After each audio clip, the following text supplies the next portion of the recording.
Bom, começando mais um vídeo sobre análise de trabalho muscular. No vídeo anterior, nós analisamos uma série de situações. Esse vídeo continuará então com a análise de trabalho muscular. Uma outra resistência bastante importante a ser considerada, muito utilizada, é a resistência da água. Quando o corpo está submerso, não importa em qual direção o movimento seja realizado, ele terá que vencer a resistência da água. Isso considerando uma submersão numa água sem movimentação, sem correnteza. Neste exemplo, nós teríamos que vencer a resistência da água tanto no movimento de abdução horizontal de ombros, quanto no movimento de adução horizontal de ombros. Nós teríamos, portanto, uma fase concêntrica de abdutores de ombro e adutores de escápulas. No caso, na adução da escápula, uma fase concêntrica de romboide maior, menor, trapézio, principalmente a região média. E abdutores horizontais de ombro, no caso, principalmente grande dorsal. No movimento de retorno, de aproximação dos braços à frente, que é a adução horizontal dos ombros com a abdução das escápulas, nós teríamos uma fase concêntrica de adutor horizontal de ombro, principalmente peitoral maior, e abdutor de escápulas, principalmente serrátil anterior. Na água, lembrando então, não importa para onde o movimento seja realizado, sempre teremos uma fase concêntrica, pois sempre será necessário vencer a resistência da água. A menos que nós estejamos utilizando, por exemplo, um flutuador. Neste caso, com o uso do flutuador, a resistência passa a ser para baixo, uma vez que o flutuador quer subir. Para vencer a resistência do flutuador neste caso, é necessário solicitar concentricamente os músculos extensores dos cotovelos, realizando a extensão, aprofundando este flutuador, vencendo a sua resistência. No movimento de retorno, nós frearíamos a elevação proporcionada pelo flutuador através de uma fase excêntrica de extensores de cotovelo. Neste caso, também usando o flutuador, para realizar o movimento para baixo, é necessário estender o joelho através de uma fase concêntrica de extensores de joelho, quadríceps femoral. O movimento de retorno seria através de uma fase excêntrica da mesma musculatura. Nesta outra situação, para afundar o flutuador, será necessário realizar a extensão de quadril e extensão de joelho. No caso, extensores de quadril serão solicitados concentricamente, assim como extensores de joelho. No movimento de retorno, será realizada uma ação excêntrica da mesma musculatura. Neste exemplo, nós temos o uso da pranchinha, aumentando a superfície de contato, aumentando a resistência oferecida pela água, mas pode-se observar que nós teremos resistência da água tanto no movimento de aproximação, através da flexão de cotovelos e extensão dos ombros, num trabalho concêntrico de flexores de cotovelos e extensores de ombros, e quando fizermos o afastamento, teremos uma fase concêntrica de extensores de cotovelos e flexores de ombros. Portanto, o trabalho é concêntrico tanto quando aproxima ou quando afasta a pranchinha do corpo do indivíduo. É possível ainda associar os movimentos realizados na água com outras resistências. Se nós utilizarmos elástico em segmentos submersos, o que vai prevalecer é a resistência elástica e não a da água. Nós podemos utilizar resistências mecânicas em submersão. Irá prevalecer a resistência mecânica sobre a resistência da água. Podemos utilizar literalmente pesos livres em submersão. aonde vai prevalecer a resistência da gravidade e não a da água. É necessário prestar atenção para ver se em submersão com o uso de outros materiais, o que prevalece é a resistência da água ou a resistência desse material utilizado, como uma resistência elástica, mecânica ou pesos livres. Se utilizarmos flutuadores, existe uma inversão comparado com a resistência da gravidade. No caso do uso dos flutuadores, sempre que o movimento for realizado para baixo, será uma fase concêntrica de contração muscular, e quando o movimento for realizado para cima, será uma fase excêntrica. Uma outra resistência que pode ser imposta ao movimento é a chamada inércia. Lembrando que nós temos a inércia estática e a inércia dinâmica. Neste exemplo, para o indivíduo realizar a adução horizontal do ombro, é necessário vencer a inércia estática. Nós não temos a ação da gravidade, pois o movimento é realizado no plano horizontal. Nós não temos o uso de um elástico, de uma máquina de musculação, mas é necessário uma contração muscular em fase concêntrica para realizar a adução horizontal do ombro, neste caso vencendo a inércia estática. Uma vez realizada a adução horizontal do ombro, para realizar o movimento de retorno, a abdução horizontal do ombro, é necessário novamente vencer a inércia estática. No caso, nós teríamos uma ação concêntrica de peitoral maior para realizar a adução horizontal do ombro e grande dorsal em fase concêntrica para realizar a abdução horizontal do ombro.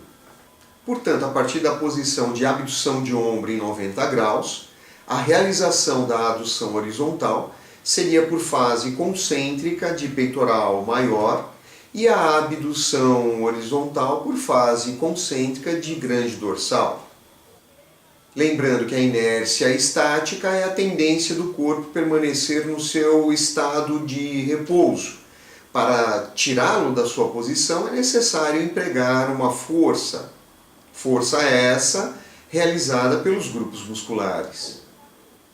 Na inércia dinâmica, nós temos um corpo em movimento, onde é necessário acelerar este mesmo movimento ou desacelerar este movimento, promover a sua frenagem. Um exemplo clássico de inércia dinâmica seria o ataque no voleibol, onde o movimento da cortada, o movimento do braço é realizado para baixo através da extensão do ombro e extensão do cotovelo, e que, apesar de ser para baixo, pela exigência esportiva, o movimento tem que ser feito para baixo mais rápido do que a força da gravidade permitiria. É necessário vencer a inércia dinâmica da gravidade, que é para baixo, acelerando este movimento para ser feito mais rapidamente do que a força da gravidade permitiria. É necessário ir para baixo mais rápido do que a gravidade iria. Isso é vencer a inércia dinâmica.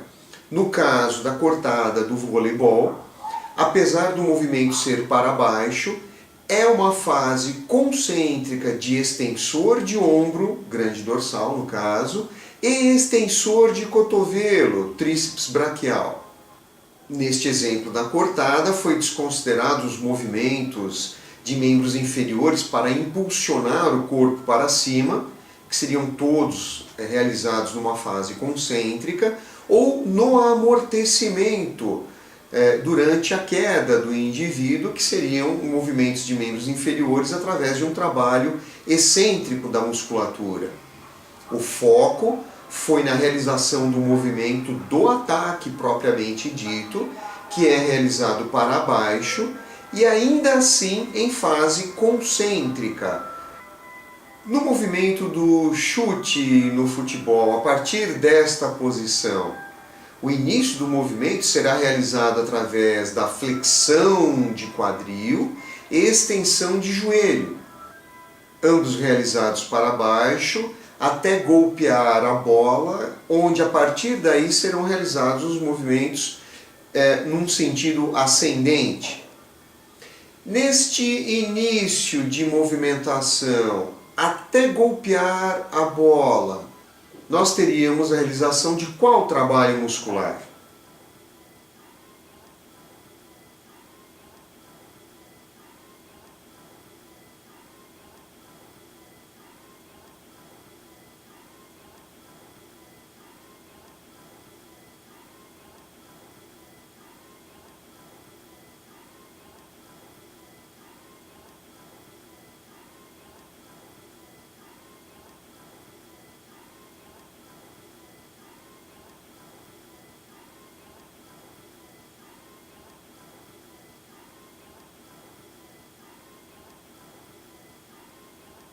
Se você considerou que a velocidade de realização da flexão de quadril e extensão de joelho, mesmo realizados inicialmente para baixo, é maior, é mais veloz do que a gravidade proporcionaria, você chega à conclusão que a solicitação que o trabalho muscular é de contração em fase concêntrica de flexores de quadris, principalmente ilipsoas, e extensores de joelho, principalmente quadríceps femoral. Se foi essa a sua resposta, você acertou. Neste movimento conhecido popularmente como polichinelo, nós temos a abdução e adução alternada dos ombros durante a sua realização. Na abdução dos ombros, que proporcionaria a elevação dos braços, nós teríamos qual trabalho muscular?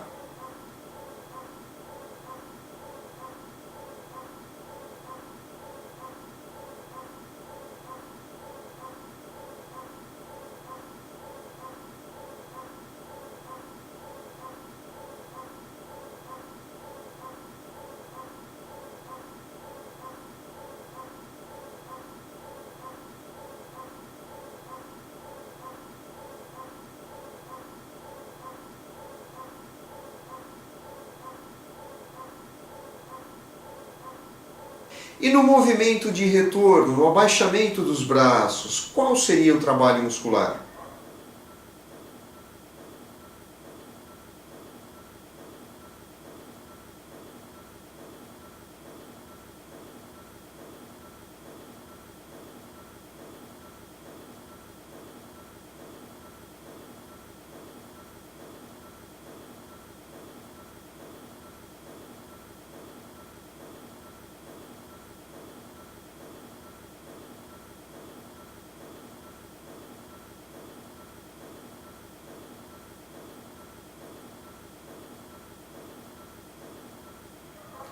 Se você colocou concêntrico de abdutores de ombros, deltoide e supraespinhal, acertou. E no retorno, concêntrico de adutores de ombros, principalmente grande dorsal em fase concêntrica. Uma outra resistência a ser considerada é o atrito. Um exemplo clássico é o uso do aparelho chamado slide board, onde nós teríamos alguns exercícios realizados através do deslizamento sobre este aparelho, como pode ser observado na ilustração. Neste caso, especificamente, nós teríamos, num primeiro momento, por exemplo, uma ação concêntrica de abdutor de quadril direito e adutor de quadril esquerdo, vencendo a resistência de atrito do slide board. E no movimento para o lado contrário, nós teríamos a ação concêntrica de abdutor de quadril esquerdo e adutor de quadril direito. No caso, abdutor de quadril direito, glúteo médio direito em fase concêntrica, adutor magno esquerdo em fase concêntrica. No movimento realizado para o outro lado, glúteo médio esquerdo concentricamente e adutor magno direito concentricamente. Nesta outra situação, onde é realizada a flexão e extensão de joelhos e quadris de forma alternada, nós teríamos a ação concêntrica de flexor de quadril e flexor de joelho da perna que vai à frente, e uma ação concêntrica de extensor de quadril e extensor de joelho da perna que vai atrás. Uma outra situação do uso do atrito como resistência pode ser, por exemplo, um paciente acamado num leito hospitalar, onde ele desliza um segmento sobre o lençol do colchão onde está deitado. Um paciente, por exemplo, deitado em decúbito dorsal, realizando a flexão de joelhos e quadris, onde o atrito dos pés sobre o colchão se constitui na resistência a ser vencida. Quando vem uma fase concêntrica de flexores de quadris e joelhos, e quando retornar uma fase concêntrica de extensores de quadris e joelhos, vencendo novamente a resistência de atrito dos pés sobre o lençol do colchão. Você, dominando esses conhecimentos, terá condições de saber exatamente em cada exercício quais músculos são fortalecidos e, no caso de necessidade de fortalecer determinado músculo, saber exatamente quais exercícios podem proporcionar este fortalecimento. Se você não tiver domínio sobre esses conhecimentos, corre-se o risco de pensar estar fortalecendo um grupo muscular, quando na verdade está fortalecendo justamente o grupo muscular contrário. Neste vídeo ficamos por aqui e espero que com esses 3 vídeos eu tenha proporcionado uma boa noção das resistências que podem ser vencidas pelo indivíduo na realização dos movimentos articulares e proporcionar condições de que você analise qual resistência prevalece, qual é o movimento articular realizado para vencer essa resistência e identificar corretamente quais os músculos estão sendo solicitados para vencer essa resistência.